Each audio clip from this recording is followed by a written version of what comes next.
Hello, incoming NH21 students. Welcome to your official AFS-USA pre-arrival orientation. So before we get started, I want to introduce ourselves. I'll start with myself. I'm Ian Loomis. I'm the Director of Participant Support, and I work at AFS-USA, and I'm so excited to be hosting this pre-arrival orientation for you all.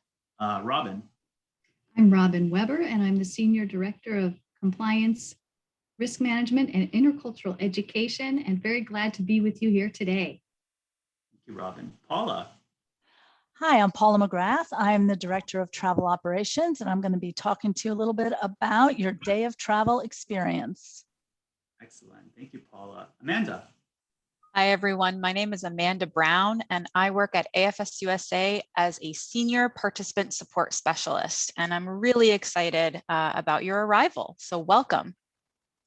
Great. Thank you so much. So yeah, the focus for today is really just to give you a brief taste of some things to expect upon arrival in the US and just some general US cultural realities that we see a lot of our students kind of navigate upon first arrival here in the US. So let's talk about what we're going to talk about today with you in this little short webinar we have for you. So we want to, again, identify what are the common hosting realities. So what can you expect to come to the US? And of course, the US is a huge country, right? So it's really difficult to pinpoint that, but we do know a couple things that we want you all to start considering in preparation for coming to the US.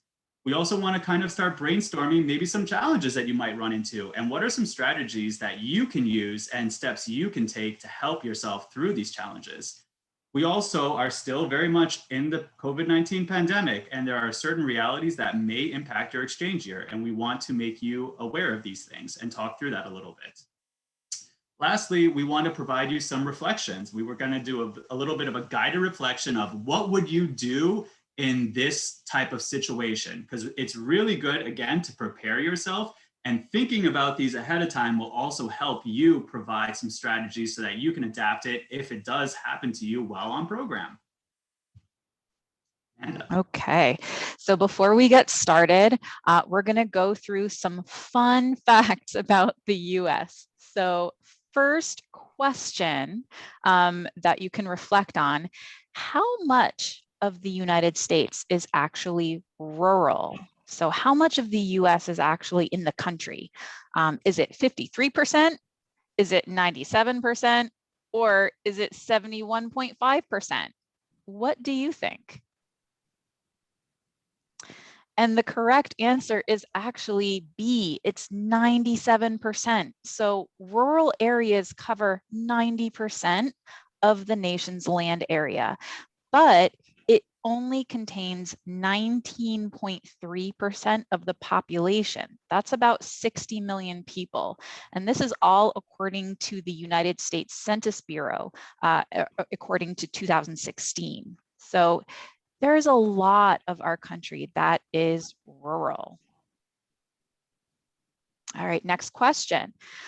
Which two European countries can fit together in the state of Texas? Is it A, France and Switzerland? Is it B, Switzerland and Spain? Or is it C, Germany and Poland? What do you think? And the answer is France and Switzerland. France and Switzerland together are roughly the same size as Texas. So there's a lot of land area that the United States covers for sure. Thank you for participating, guys. Thanks, Amanda. I'm going to talk to you about the typical American family, and actually there is no typical American family. Families in the US are very diverse. They come from a variety of racial, ethnic, and socioeconomic backgrounds. Many have different religious practices, and most families in the US do attend some kind of religious service. There are differences across regions of the US that you may experience. Your friend may be hosted in one part of the country, and their life and their lifestyle may be very different from what you experience where you are hosted. And each family can have a different culture within your community. Completing your participant and host family questionnaire is one way that you can get to know your host family, get to know what is expected of you, and kind of how your family operates. Another tool that we have for you is called the Cultural Exploration Questionnaire, and you can use that to explore different experiences that you have within the context of intercultural learning. I'm going to talk a little bit about COVID-19 vaccines next. So the first thing we want to share is that if you're already vaccinated, please be sure to bring proof of vaccination, the original copy or electronic copy if it's not on paper. Also, bring your health form addendum, which should also reflect, if you've been vaccinated, your vaccination dates. If you'd like to pursue receiving the COVID-19 vaccine while on program, and it is widely available in the US, you will need to talk to your parents at home and your family doctor about this. When you book an appointment locally here in the US, most of the vaccine providers will require that your parents back home, who we call your legal guardian, that they sign a consent form. So once again, your host family does not sign that form. It needs to be your family back home. So what if your host school requires the vaccine? If they do, that is something that we will need to follow unless you have what's called a medical exemption or some other type of exemption. And if you have a concern about that, please talk to your liaisons. If you have questions about the vaccine before you come to the US, please reach out to staff in your home country. Once you're on program, talk to your local volunteers, and they will determine whether to involve AFS staff here in the US. Hi, everybody. So now your AFS journey began when you applied for AFS a long time ago. But now that you are almost getting ready to depart, we are going to talk about your actual AFS journey as you will be boarding your flights. And we all know with travel that you can be impacted by any sort of delay or cancellation. So reviewing this information and being sure that you are prepared will help your journey go more smoothly. So by now, before your day of travel, you should have been reviewing all of the required documentation that you'll need to travel, which we'll review a little later. And very importantly, the luggage restrictions for the airlines that you will be flying, because remember, AFS, neither your AFS partner or AFS-USA pays for any overweight or additional luggage. So on the day of travel, make sure your cell phones are all charged. It's always good to bring an extra charger. And we ask that students download WhatsApp so that should you encounter any problems in immigration or customs or finding your volunteer or misconnection, whatever it might be, it'll make it much easier for us to reach you via WhatsApp if you've done this in advance. The other thing is your emergency contact numbers. Make sure you're very clear about what numbers that you as an AFS student should be contacting. There are two numbers.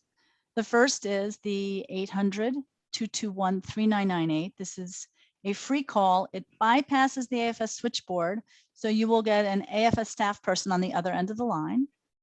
The other number is our AFS duty officer. This is the staff person that's on call 24 hours a day while students are traveling. So you can reach us then at 212-299-9000, and you have to press 9, and that will get to the duty officer.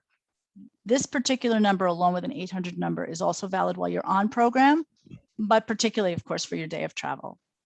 You need to remember to bring your PPE, or personal protective equipment, which includes masks and your hand sanitizer. Because many of you will be traveling for a long time with your international flights and your connections, it's good to bring at least 4 or 5 masks so that you have them throughout your journey. Your partners, AFS partners, will be sending you name tags that will have your destination airport code on it. And it also will include the emergency phone numbers on the back of the name tag. You're going to bring your DS 2019.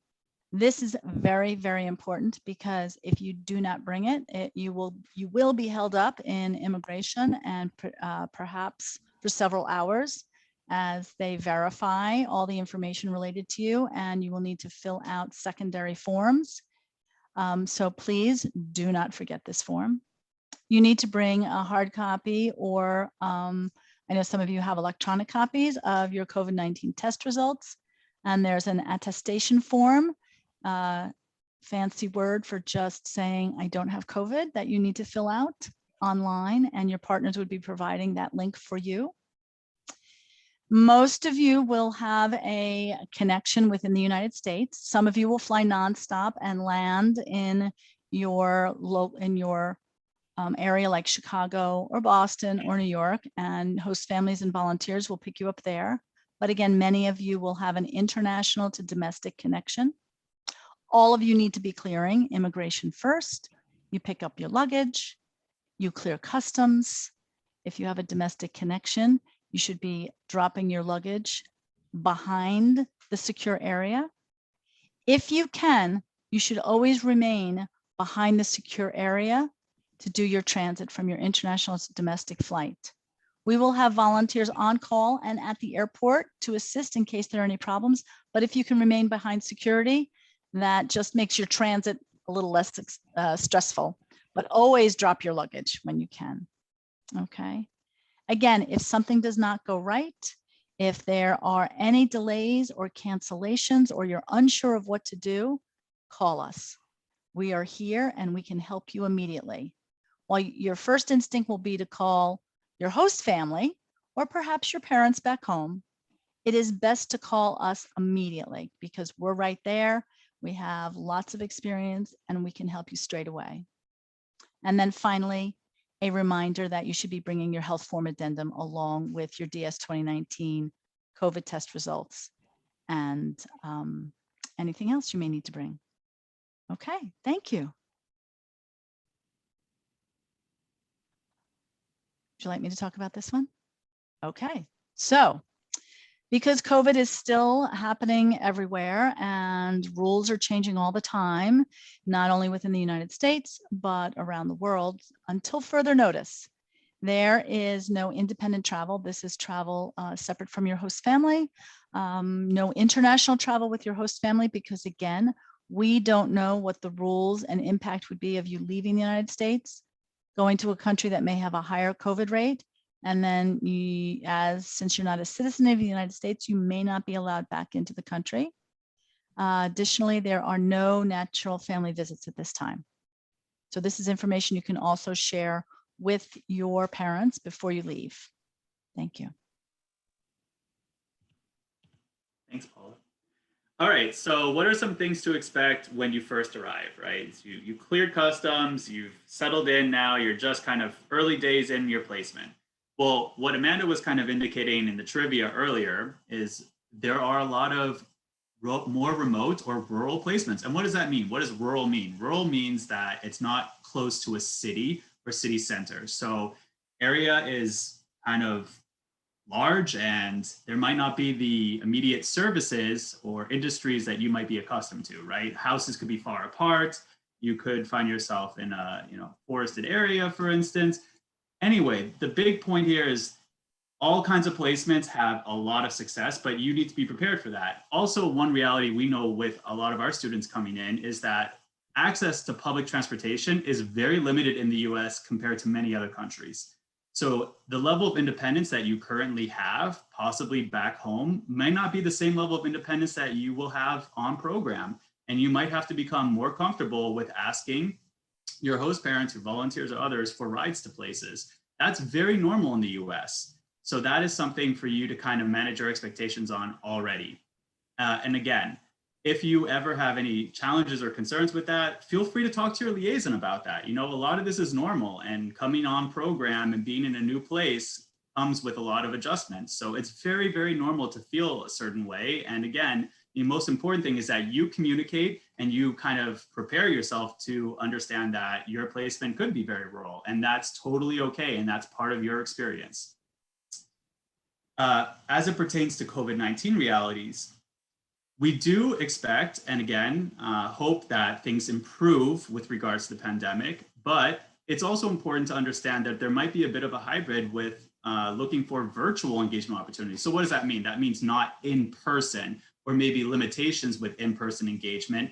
If you're in an area where there might be a spike in COVID or otherwise where you have to adapt and make sure that you're prioritizing your health and safety.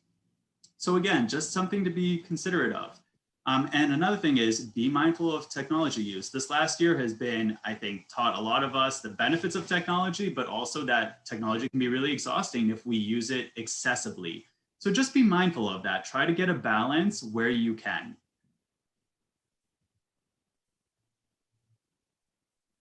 Great.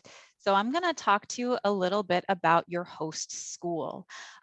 So earlier on in this presentation, Robin spoke to you about your American host family, and similarly to how there really is no such thing as a normal, quote unquote, American family, there really also is no such thing as a quote unquote normal American high school.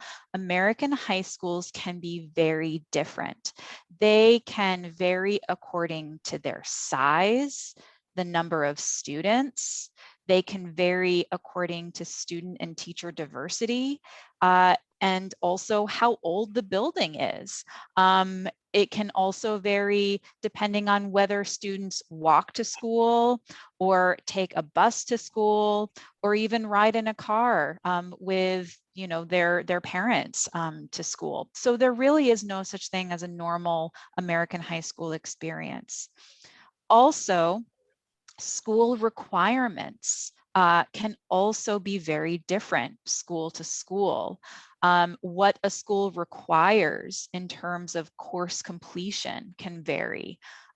Also, American schools can vary according to what opportunities there are for advanced classes or extracurricular activities, clubs, sports. A lot of this can vary as well.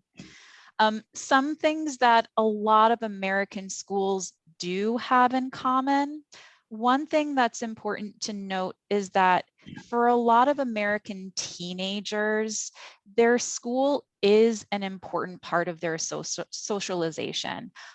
It's very common for American teenagers to have friends outside of school, but school is also an important part and a way that teenagers socialize and make friends with one another. So it's a very common expectation for American teens to make friends through school and through school activities. Another thing that most American schools do have in common is that academic commitment to your classes, to doing the work, to trying to achieve academically, that will be an expectation. And it will also be a common expectation for you to do things like your homework, take home assignments that you will do after school in the evenings. That is also a common expectation in American schools. Another common expectation in American schools is what we would call in-class participation. When you're in your class with your teachers, doing things like raising your hand to speak, sharing in class, that will be a common expectation too. And in many cases, that could be included as a part of your grade, as a part of your marks in your class. Some COVID-19 realities that are also important to note. Many schools are expected to require mask wearing for any in-person learning this coming year. So in many places in the US, wearing masks is seen as an important way of protecting people against the spread of COVID-19. If your school requires mask wearing and you have any questions or concerns, talk to your host parents or talk to your liaison. They're here to help answer any questions you might have. It is also possible that your school may decide at one point or another to offer virtual learning. So last year, most American schools held classes virtually. Schools in the US have now shifted to in-person learning, but it is still possible that your school might still offer some virtual learning, depending on the area, depending on the school. If that is the case for you and your host school, and if you or your host parents are interested in attending classes virtually or partially virtually, your full academic participation is still required, still expected, and you can talk to your AFS volunteers or your AFS liaison about that. Another thing that's important to note, schools may, again, decide to require the COVID-19 vaccine for your participation, as was said before. If that becomes the case, again, just make sure that you talk to your parents back home about it. And if there are any questions or concerns that you have, talk to your AFS volunteers. Lastly, we want you to be able to socialize and make friends with other people in your school, but we also recognize that you might still feel a little uncomfortable about socializing in person because of COVID. We want you to work with your host family and your local AFS volunteers to identify and find ways of safely socializing with your peers. There will be ways that you can still make friends at school. There will still be ways for you to engage in sports and other activities. If you are feeling at all uncomfortable about any of the options available to you, we can help. We can help you.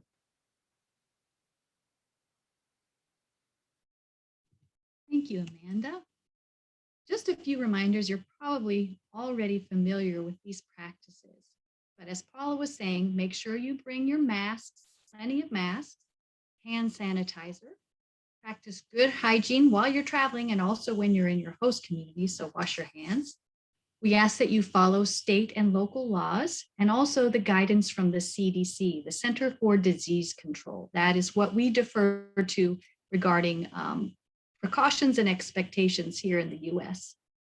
Follow the guidance of your host family as well. You know, they know the local restrictions, they know the local environment and what is expected, so they can help you with that. And then if you have questions while you're on program, remember to reach out to your liaison. They're there to help you and answer questions that you might have. Your safety is our top priority, and we want you to be as well prepared as possible to have a safe and healthy experience. And it takes your part as well. I think Ian is next. Thanks, Robin.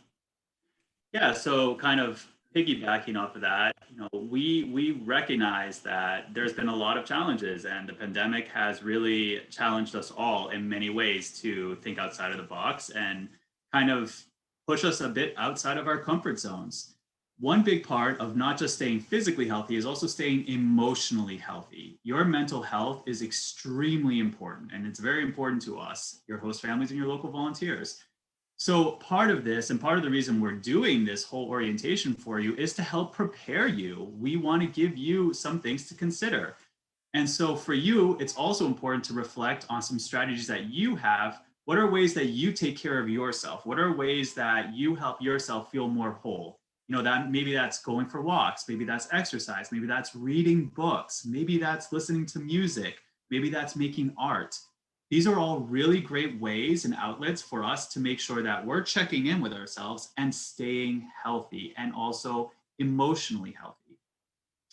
Also, we expect that there are times where, just like in life and just like you might experience currently, ups and downs in life, right? Maybe some days you feel awesome and then other days you don't feel so great. That is normal. And being on program, that can also be very much the expectation. You'll have some good days, maybe you have some so-so days, and maybe not so good days. That's okay. Making sure that you give yourself the space to acknowledge that is okay will help you.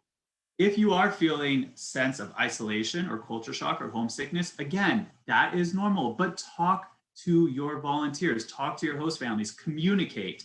There are so many people here that are excited to receive you and want to help you and make sure you have a great experience. So really, don't be afraid to use those people as resources. They are support systems for you. And one of the great things about coming on program is that you're going to build a new support system for yourself. So you're going to have a support system of your host family, your local volunteers, other AFSers, and also your friends that you make at school. These are all individuals that are available to you to help you through your experience and make that experience the positive one it will be. So again, don't hesitate to reach out. Don't keep things to yourself. We really encourage open communication, really, because if you don't say that you're struggling or having challenges, sometimes maybe individuals won't see that themselves. The expectation is that you have to let them know. So really, we want you to be open and communicative. And so really encourage that. And then speaking of communication, we have this, what is called the chain of communication. Essentially, what this refers to is that we want to make sure that communication happens first, primarily between yourself and your host family. If you two are communicating well and effectively with each other, awesome. If you have any challenges or you have questions or you want someone to kind of bounce some ideas off of, or you just kind of want someone to talk to that isn't in your immediate host family, your liaison is your local volunteer contact, really can help tremendously in offering you cultural guidance, insights, strategies, problem-solving techniques, or just maybe you just need to like kind of talk to someone different. I mean, that is a great individual to have that conversation with. One thing that we want to share, and the most important part is we understand that it's very natural if you are experiencing challenges that you would want to talk to your parents back home about those challenges. And the thing that we want to point out is that while it's natural for you to want to tell your parents those things back home, your parents might not have the immediate answers or the correct cultural information to help you actually navigate or resolve that issue that you're experiencing. Who is going to have those answers? Your host family or your liaison, because they understand the local culture. They understand the local community that you're navigating, that you're hosted in. They understand what maybe making friends looks like in your local community, or signing up for school sports, or signing up for other activities in your area. They're going to be the individuals that can help you. They're on the front lines and they're there in your community. So really keep that in mind. While we understand it's very natural to want to, go to your parents back home, they might not have the answers for you to actually help resolve your issues. So we always encourage you to communicate with your host family and your liaison.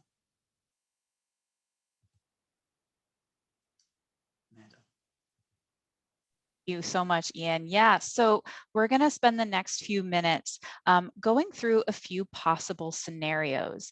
And we're going to be presenting these to you, not because we think you're going to encounter these while you're on program, but we want to challenge us all to think about how we would work through these scenarios and what resources are available to you and all students that are on program. When you go on an AFS program, as Ian was saying, there can be moments of feeling really great, but there can also be moments of challenge, moments of frustration, moments of confusion.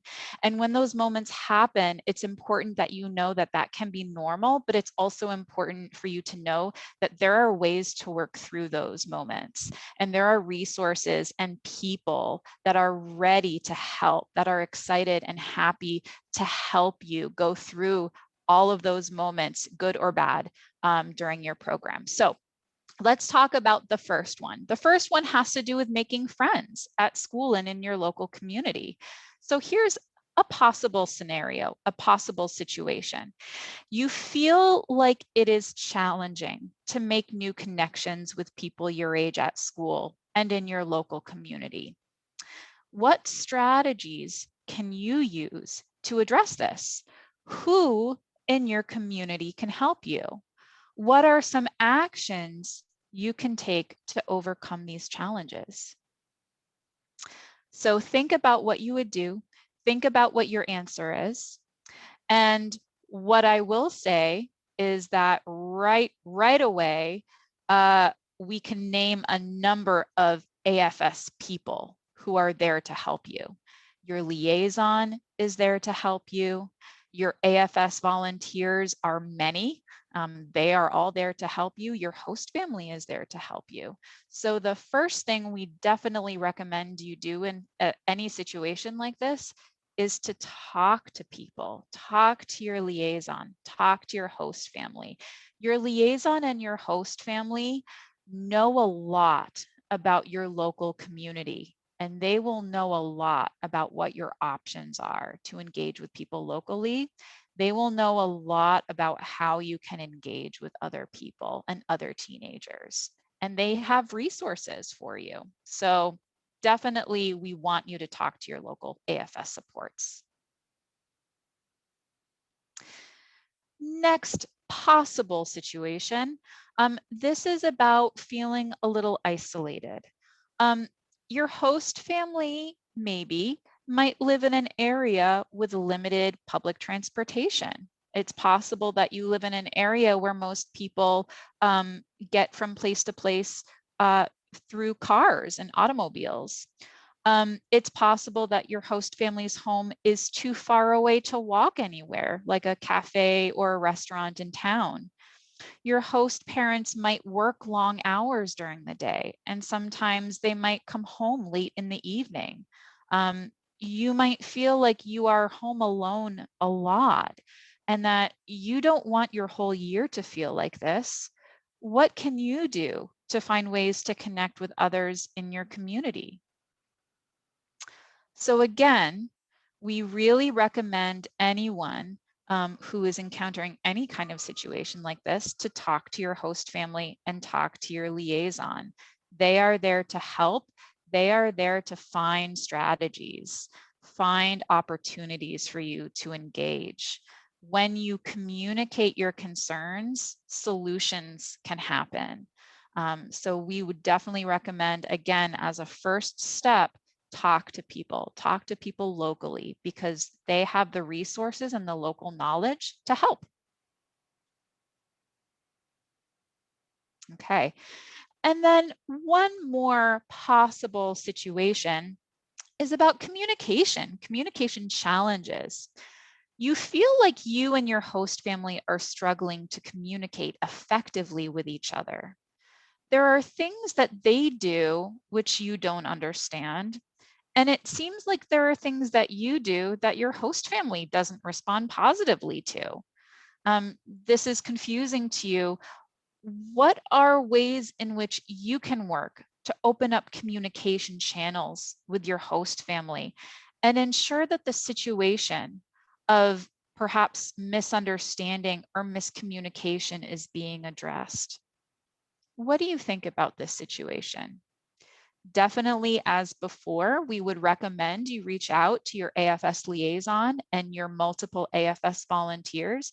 They are there to help.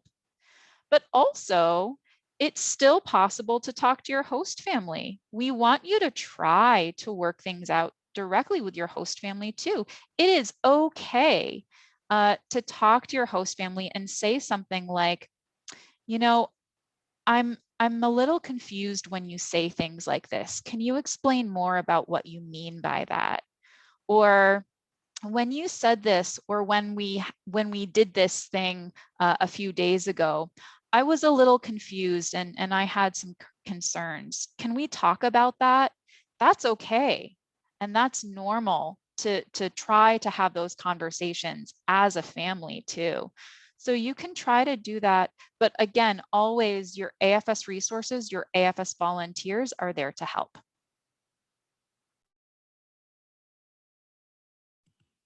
Awesome. Thank you, Amanda. So yeah, just some best practices. When in doubt, or you have questions or concerns, communicate. Really, we want you to communicate. And in the US, we are verbal communicators, right? So that we expect messages to be shared in a verbal way. In other words, we say it. And so we want you to feel comfortable and empowered to communicate any concerns you have with your host family and your trusted AFS liaison or local volunteers. Again, a lot of times challenges might happen, but we can work through them. Many situations can be worked through with good communication and taking steps to address that in real time. Another really important thing is to be prepared to adapt and be flexible. You know, we are living in a world where things are changing constantly. If the pandemic has taught us anything, it is we have to be flexible and we have to learn how to adapt with circumstances that we didn't expect. right? And your AFS exchange is going to be very similar in that kind of regard. You know, there are going to be situations you're coming to a new community. Maybe you're speaking English all the time for the very first time in your life, and you're constantly translating from your mother tongue into English. You're learning how to make friends in a new country. You're learning how to navigate a new community. That's all part of this process. So I think it's just, again, really important for you to be adaptable and be flexible and go with it, embrace it, you know, don't resist it. It's part of the experience. And you will really benefit from taking on an approach that expects and accepts adaptability and flexibility. And then again, circumstances can constantly change. So really focus on the ways in which you can gain the most from this experience. Focus on the opportunities, on the positives, and the ways in which you can take these challenges and turn them into skills, turn them into lifelong building skills that you will then benefit from, not just on program, but in the future, right? And the other thing that I want to say is always assume positive intention. Everyone is here to help you, and we're so excited that you're coming to the US. And the important thing is that we always assume good intention. A lot of times when miscommunications happen, it can also come with, you know, you think, oh, this person's bad, that's not good. But you know what? It's just different. And so understanding that and also saying, I think this is a good person, we're just not communicating correctly, so let's resolve it. Taking that mindset will help you tremendously. So really try to stay positive, assume good intention, know that you have a tremendous amount of support around you, and work with the resources that are available to you. Thank you, Ian. I just want to remind everybody of some resources that can be very helpful to you, and they go into much more detail about a lot of the topics that we discussed today. Welcome to the USA booklet, the safety tips for the USA, and the addendum. That addendum has highlights of things that are different on program, things you need to be aware of. As Paula shared, no independent travel is expected right now. They highlight topics that are impacted by COVID-19 on your program to some degree. Keep in mind your peers, both your fellow AFSers and other teens in your community can be a support for you. You can ask them questions, you can share experiences, you'll be able to interact with other exchange participants at your local orientations. So keep in mind, those people can be a great support to you. As always, and as we've said again and again in this webinar, if you have a question or concern, talk to your host family. Talk to your liaison. Don't wait for them to reach out to you for your monthly contact. Feel free to reach out to them. They're really here to support you.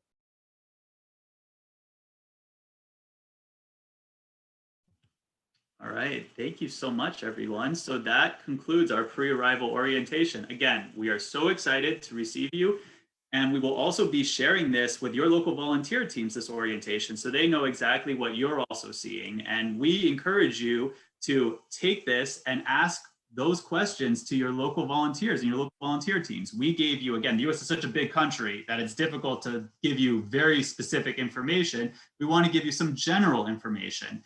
Talk to your local volunteer leaders and your host families about what the specific information is of your local community. So take this as a resource and build on it, and use your local volunteers and your host families as resources to help inform you and prepare you even more for your experience while you kind of go through it here in the US. So again, we just want to say a big thank you, and we're very excited to receive you here in the US.